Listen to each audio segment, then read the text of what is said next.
Hello everyone, I'm going to show you how to set up your Arris router. And before starting, if this video helps, please support me. I donate half of all donations to shelters. You can find more details in the description below. So the first thing that you will need to do is to turn on your router. Take the power adapter. Plug one end of the power adapter into an outlet and the other into the router.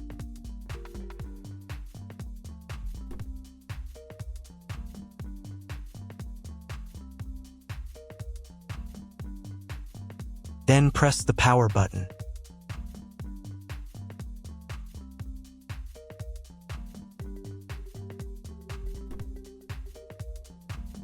When the router is turned on, the power indicator will be lit. It may take a few minutes for it to completely turn on. Next, plug the cable from your internet service provider or from your modem into a special internet port. This port is usually labeled as internet, and usually it has a different color. Each cable should be inserted until it snaps into place. Now you need to restore the router to its factory settings. Hold down the reset button on the router for 10 seconds.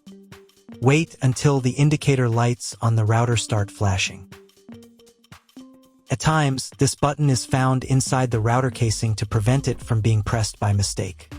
In this case, use a slim object to press it down.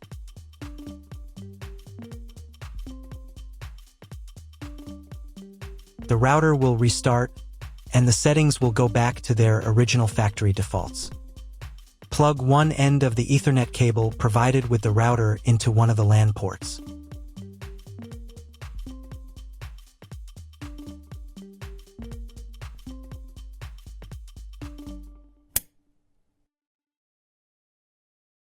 And plug the other end of the cable into your computer's Ethernet port.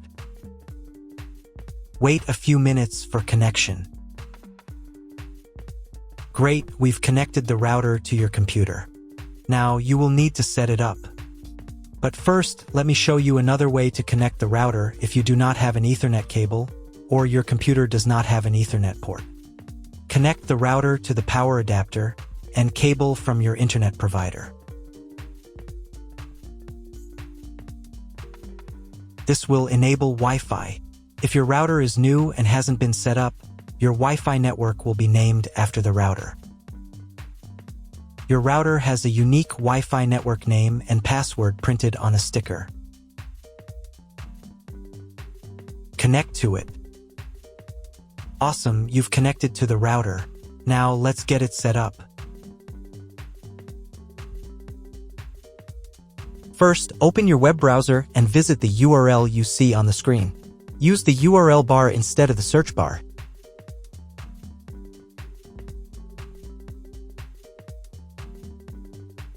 At the beginning, you will see a form with a login and password. Usually, it is admin and password. If these credentials are wrong, then find label on your router. The credentials are often printed on the bottom of the device.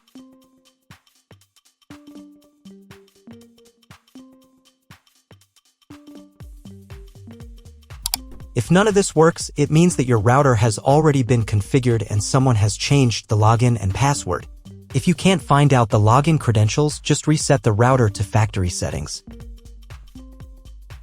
And then log into the router's personal cabinet using the standard credentials. If your router settings do not look like mine, it means that your router has a different firmware. I made a video for every firmware type. You can find all the links in the description down below.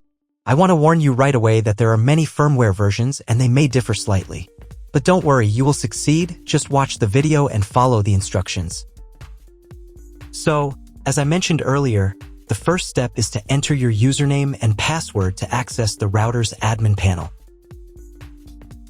At this point, you'll also see an option to choose the language for the router's admin interface.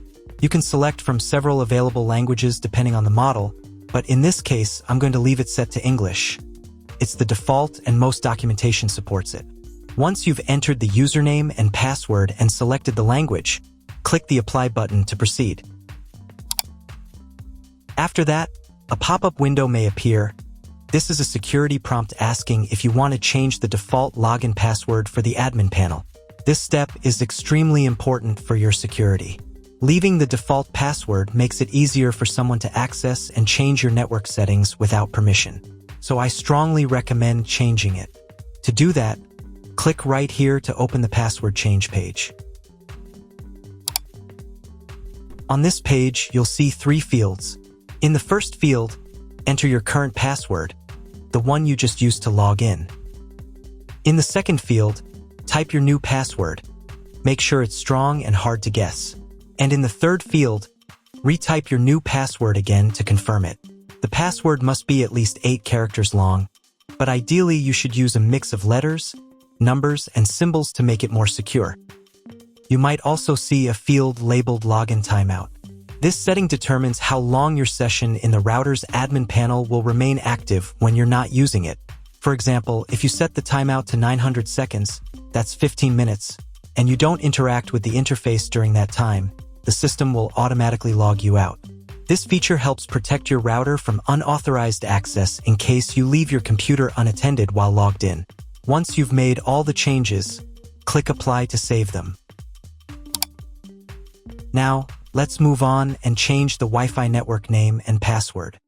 To do this, go to the Basic Setup tab and then click on the menu option also called Basic Setup.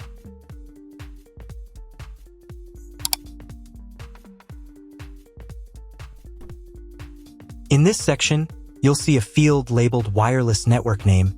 Here you can enter a custom name for your Wi-Fi network. This is the name that will appear when you search for Wi-Fi networks on your phone, laptop, or other devices. Right below that, there's another field called Wi-Fi Security Key. This is where you'll set the password that protects your wireless network. Just like the admin password, the Wi-Fi password must be at least 8 characters long, and it's best to include a combination of upper and lowercase letters, numbers, and symbols. If your router supports dual-band Wi-Fi, you'll see similar options for the 5 GHz network as well. You can change the name and password for that network too, or simply copy the same ones if you want all devices to connect automatically. If you don't need one of the bands, for example, if you want to disable the 2.4 GHz or 5 GHz network, you can do that here as well. Just uncheck the box next to the network you don't want to use. When you're done making changes, click the Apply button to save your new settings. You'll see a message saying, "Your settings are being saved." It may take up to 1 minute to write the settings. Please do not close the window or turn off your router while the settings are being applied. Once the settings are saved, your Wi-Fi connection will restart with the new name and password. If you were previously connected to the router via Wi-Fi, your device will be disconnected. Now you need to reconnect using the new Wi-Fi network name and password that you just set. Once reconnected, check if your internet connection is working. The easiest way to do this is to open a browser and try searching for something on Google. If the internet still isn't working, don't panic. Try restarting your router. To do this, unplug the power cable from the router, wait for about 10 seconds, and then plug it back in. Now wait a couple of minutes until the router fully powers on. Once the lights stabilize, try Googling something again to check if the connection is active. If the internet still doesn't work at this point, you'll need to call your internet provider. They will give you the exact information about your internet connection type and any additional settings you may need to configure. That's all. If you found my video helpful, please support my work. Half of all donations I send to animal shelters. All details are in the description down below.